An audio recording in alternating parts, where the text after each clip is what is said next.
Hi guys, I want to look at the various manifestations of winner takes all politics. And here what I mean is, how does the executive president wins power and takes every opportunity at various levels, takes over every power and want to exert much influence, in all state institutions, take over every decision making process, and bring every arm of government and every agency and even independent institutions and organs under the control and the trappings of power. So this afternoon I want to talk about how the executive president wins election and takes it all at the level of the legislature, or takes everything also away from parliament, if you like. So dealing with winner takes all politics, one manifestation of winner takes all politics is the way and manner the executive president or the executive arm of African government in many African democracies, also after winning and taking everything over, also takes over the legislative arm of government. So I'll use the situation in Ghana as a case study. Having won election, one in a truly democratic state expect that parliament would be independent and serving as a countervailing authority to the powers of the executive arm of government. That is the essence of constitutionalism. He who is cutting a path does not know his back is crooked. It's an African proverb. Lord Acton says, power corrupts and absolute power corrupts absolutely. And so you must always have somebody behind you exercising a certain control and oversight over what you do as an executive arm of government, so that you don't become a political king kong, so that we can give meaning to the idea of constitutionalism. When we talk about constitutionalism, we are not talking about the mere existence of a constitution. We are talking about the idea of shackling, bridling, fettering, or reducing or limiting the exercise of power in a body politic. So Parliament must always be independent and properly constituted to play a role of countervailing authority. Countervailing authority means there must always be the existence of power that counters the exercise of power, so as to limit the exercise of power. And that's the sense of constitutionalism. But in the winner takes all politics, this is sacrificed because, as I said, using Ghana as a case study, we now favor a kind of constitution that combines the features of the British bicephalous or cabinet system of government with the US monocephalous or presidential system of government into what I refer to as new presidential system of government. You remember that in our first republic, Ghana practiced, or we believed we used, the presidential system of government. In our second republic, we switched to the parliamentary system of government, where the executive arm of government was part of the legislative arm of government. In the presidential system of government, the executive arm of government was separated from parliament.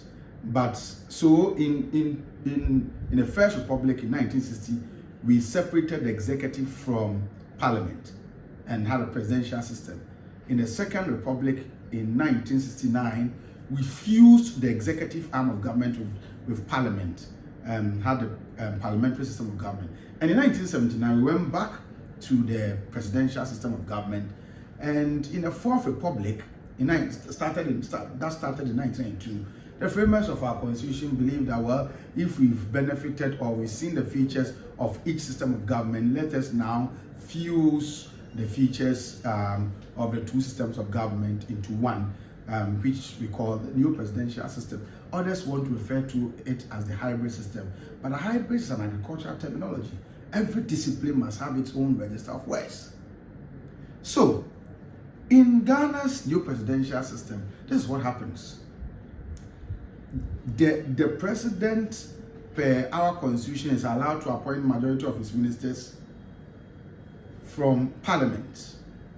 So, if a president does this, appointing his ministers, majority of his ministers from parliament, it weakens parliament in a way. It makes the executive dominant over parliament. It makes the executive controlling over the activities of parliament. How? If a president appoints majority of his ministers from parliament, the history of the Fourth Republic has shown that it becomes difficult for the appointees of the president, who are also members of parliament, to take a decision at the cabinet level and then go to parliament to oppose it. And so every decision of the executive that emanates from executive branch to parliament is just simply supported, because those members of parliament who are also members of the executive see themselves as part of the government, and so they do not oppose. And as we have seen, the history of our Fourth Republic show that he who wins the executive president until recently also has a commanding majority of members of parliament.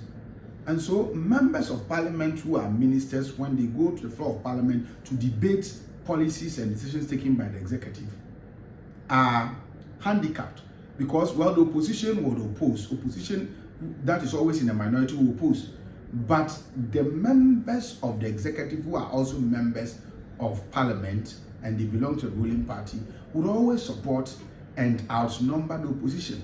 And so at the end of the day, they are always praising and supporting the executive arm of government on the floor of parliament.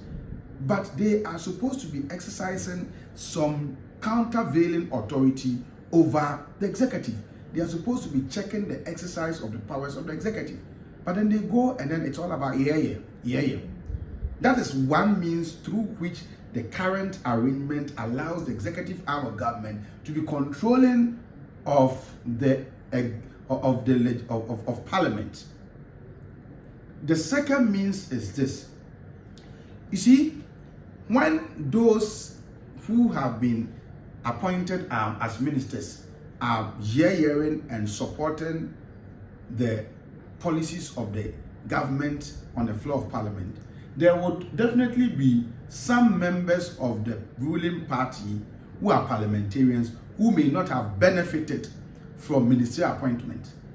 And given that he who gains or benefits from ministerial appointment gets his status and resources increased and improved, they would always be willing to be considered. In fact, some of them pray hard, some of them look forward to ministerial reshuffle to get the opportunity to also go and serve in government. And so such people who are members of parliament but not ministerial appointees would also support the government on the floor of parliament even more than the members of parliament who are also ministers. Because the more you shout yeah to support, the more you improve or you better your chances of being appointed or being considered for ministerial appointment or deputy ministerial appointment should there be a reshuffle.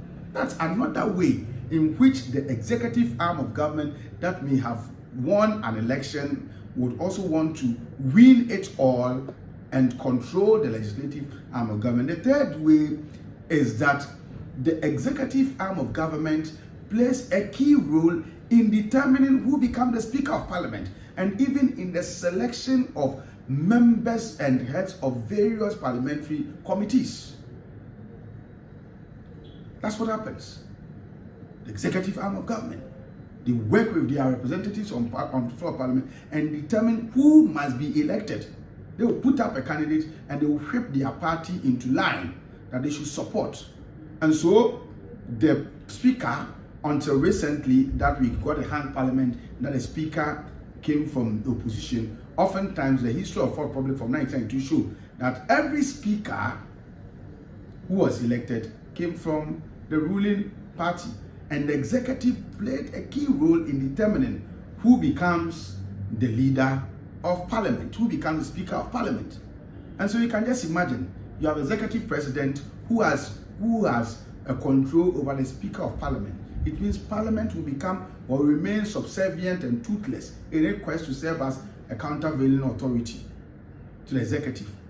And like I said, the executive also play a key role in determining who must be on which committee or who must head which parliamentary select committee. So in so doing, you bring the legislative or parliamentary arm of government under the control of the executive. Lastly on this is the fact that because some of these people, these appointees, these members of parliament are also ministers, speaker after speaker, until recently that we got a pan parliament, that your absence will be catastrophic for your party. Speaker after speaker had the cause to complain about lack of quorum. Members of parliament who are ministers are oftentimes found traveling out of the shores of the country with the president or on assignment, or they are busily working at the various ministries.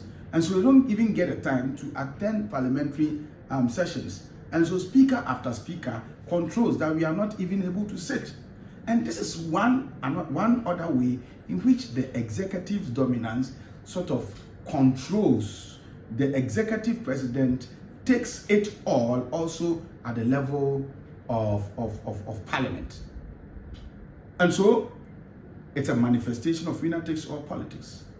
The executive president wins, and then he takes all that goes with power, including a control over the legislative arm of government.